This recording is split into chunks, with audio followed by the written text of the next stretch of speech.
আউযুবিল্লাহি মিনাশ শাইতানির রাজিম। বিসমিল্লাহির রাহমানির রহিম। প্রিয় নরসিংদীবাসী সহ সমগ্র দেশবাসী এবং দেশ বিদেশের সকল কারাতে কোচ, সংগঠক, রেফারি, জাজ, অভিভাবক ও প্রিয় খেলোয়াড়দের জানাই পবিত্র ঈদ উল ফিতরের আন্তরিক শুভেচ্ছা। ঈদ মোবারক। ঈদের এই আনন্দ ঘন মুহূর্তে আমরা যেন ভেদাভেদ ভুলে ভালোবাসা ও সম্প্রীতির বন্ধনে আবদ্ধ হই। রমজানের শিক্ষা আমাদের জীবনে শান্তি, সংযম ও মানবিকতা বয়ে আনুক।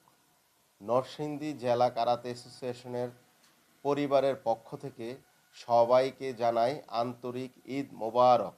সবাই ভালো থাকুন, সুস্থ থাকুন। আল্লাহ হাফেজ।